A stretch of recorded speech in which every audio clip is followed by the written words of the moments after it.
Good day to everyone and a very warm welcome. Today, quickly, we're going to go over Mark and Matthew, and I'm going to explain how Mark, obviously being the first, one of the first Gospels, obviously there's a contention there with like Marcion's Luke.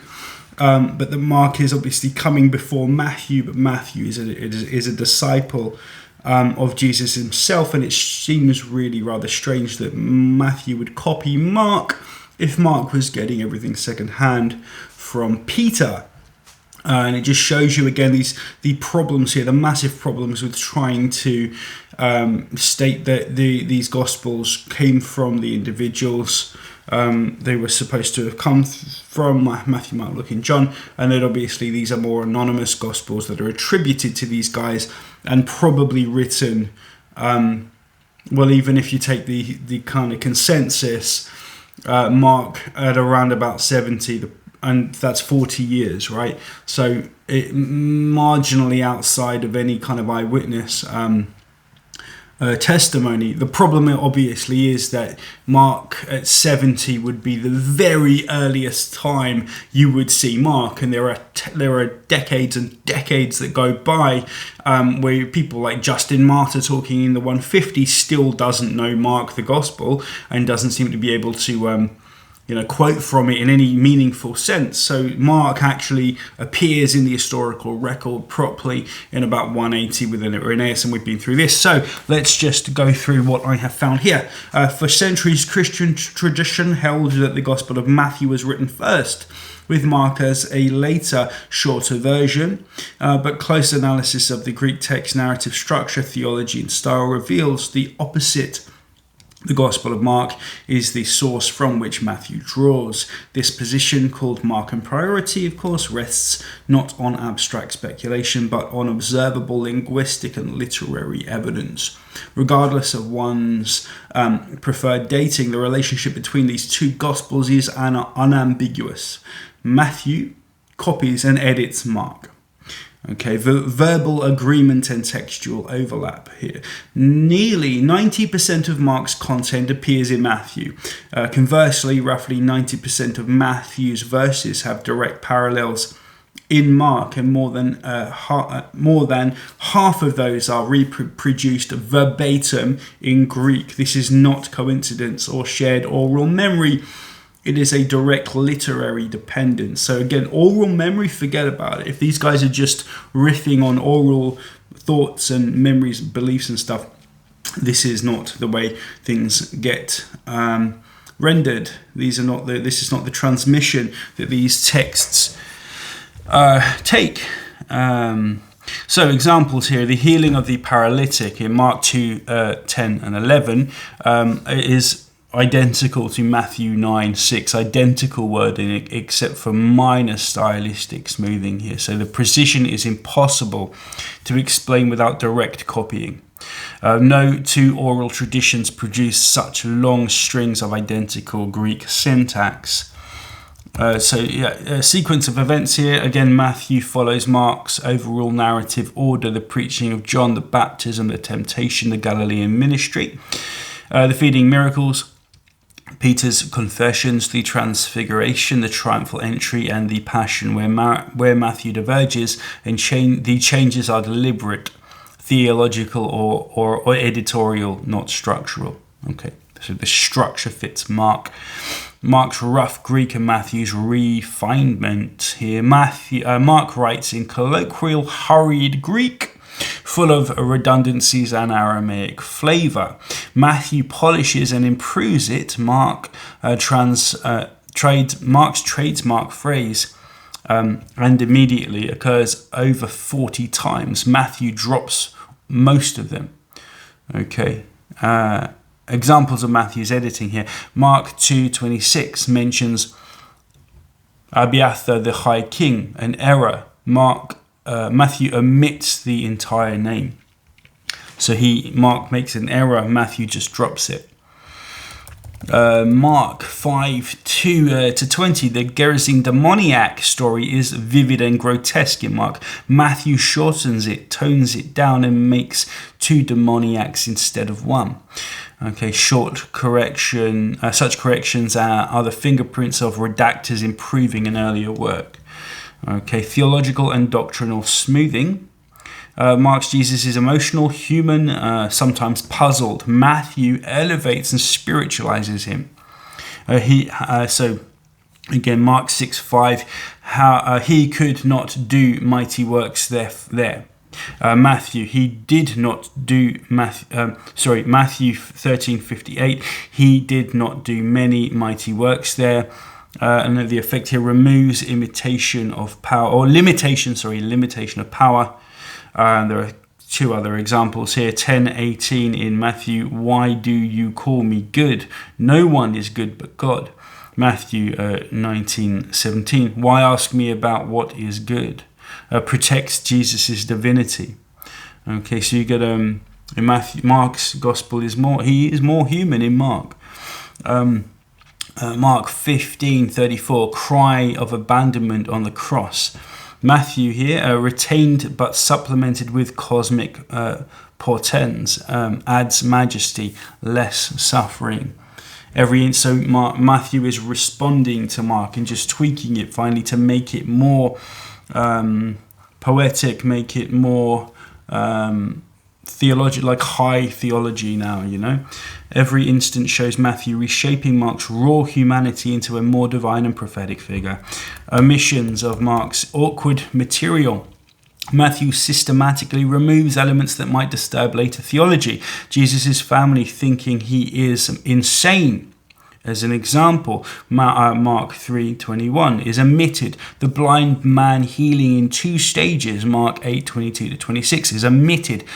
Jesus using spit to heal in Mark 7:33 is omitted, and we all know why, because Titus did that. Editorial seams and narrative traces. Matthew inherits awkward transitions from Mark and only makes sense if copied. Okay, so in Mark, the feeding of the 5,000 naturally precedes Jesus walking on the water. Matthew follows the same order and even reproduces connective phrases that no longer fit once he inserts Peter's episode. In Matthew 14:20-33, such seams betray dependence on a prior template. So 7 here, the harder readings principle. In textual criticism, the more difficult version is usually earlier. Okay, and this is across literature as a whole through time and ages. Mark's text is rougher, more primitive, and occasionally theologically embarrassing. Matthew's is smoothed and pious. The direction of revision always flows from Mark to Matthew, never the reverse. Mark's rawness and Matthew's refinement confirm the sequence. It's all but proven. Linguistic and scriptural dependence. The Septuagint factor. Matthew repeatedly quotes the Greek Septuagint rather than the Hebrew Bible, sometimes misunderstanding it. The same pattern appears in Mark, but Matthew magnifies these problems. There's Matthew, Isaiah 7:14, Zechariah 11:12-13, and again Isaiah 62:11 and Zechariah 9:9. The Septuagint reading is Parthenos here for the first one, virgin, misattributed to Jeremiah. In the second instance, shows Greek-based literary compilation, so they're making mistakes here, these scribes. And the final combines two LXX passages, produces absurd double donkey reading. Wow. You know, we know that one, right? The double donkey. The author of Matthew worked entirely from Greek scripture, including Mark's Greek text, not from any Hebrew originals, but from the Greek.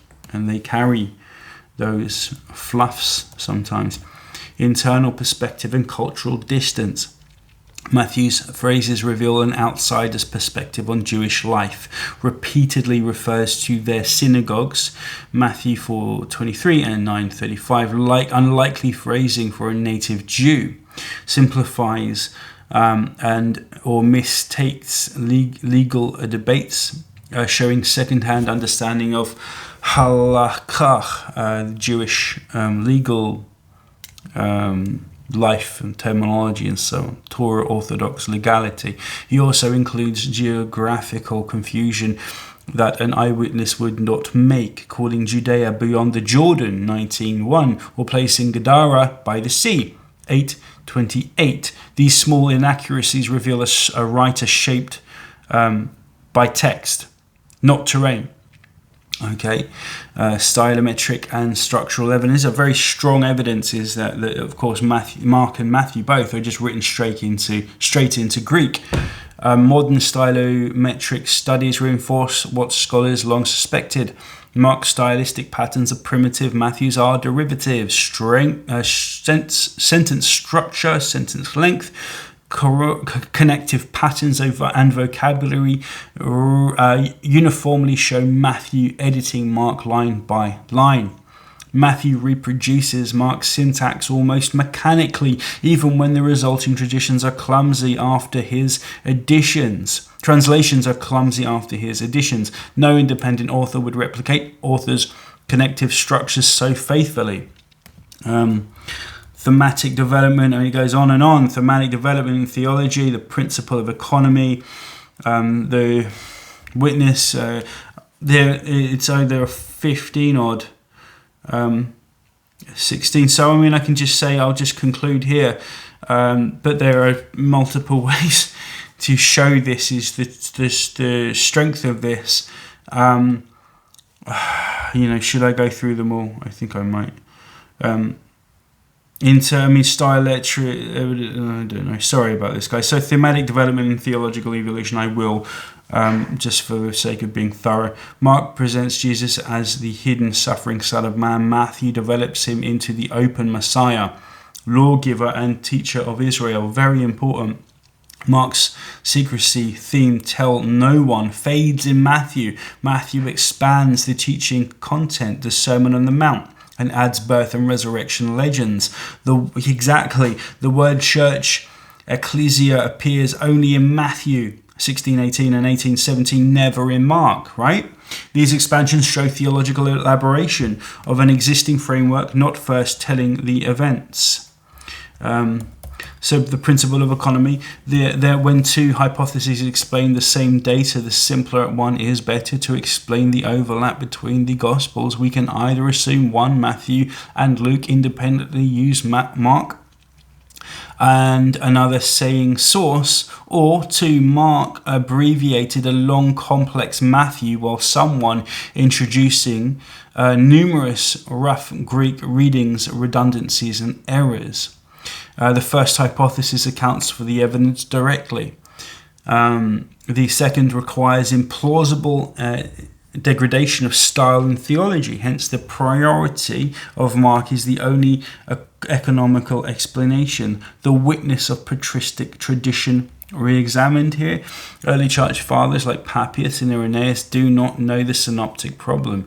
They don't know the synoptics at all. Their statements about a Hebrew Matthew likely refer to a different lost work, perhaps a collection of sayings, logia, which is what Papias says, and not in order. The Greek Gospel of Matthew, as we have it, shows no trace of translation or Aramaic structure. Its dependence on Mark and Greek text makes the traditional view untenable.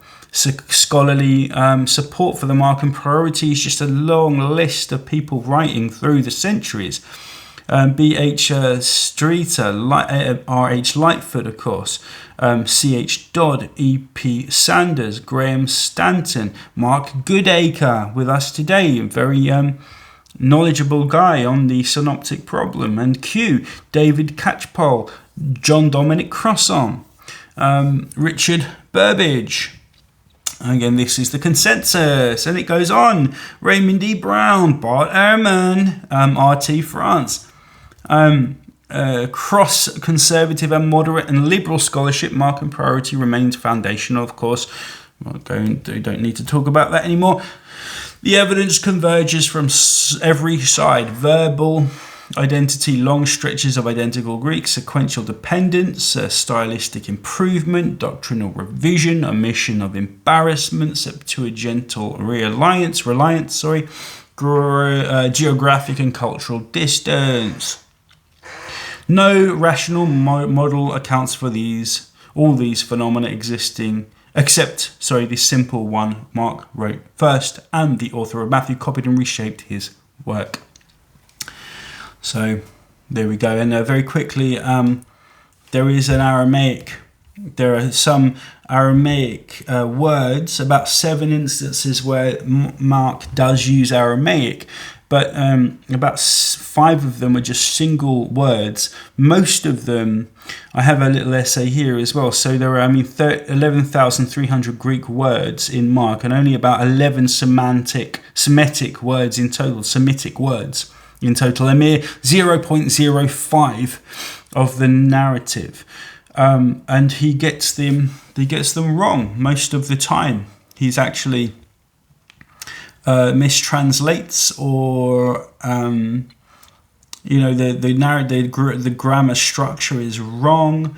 This phonetic distortions, lexical shift here in Koban 711, in 734.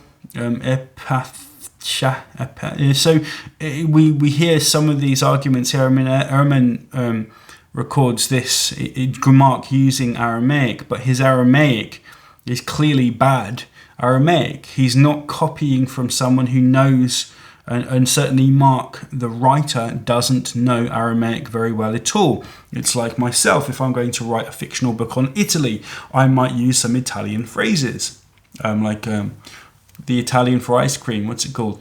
Or a certain phrase in Italian, just to add a little bit of, flair, creative flair. Doesn't mean I can speak Italian. It's that similar, the same kind of thing there. So that is this notion here that Mark is reverentially using Aramaic is not really tenable. As I said, 5 of the Aramaic words he uses are just single words, and much of the time they're actually given incorrectly, and also the Aramaic is interchangeable with Hebrew anyway, so you can understand why he might just be using Hebrew words to just give some sense of where this whole story comes from. It's really as simple as that. So I'll leave that there. Peace and blessings to everybody. Peace and love from Cosmic Jesus Land. All right.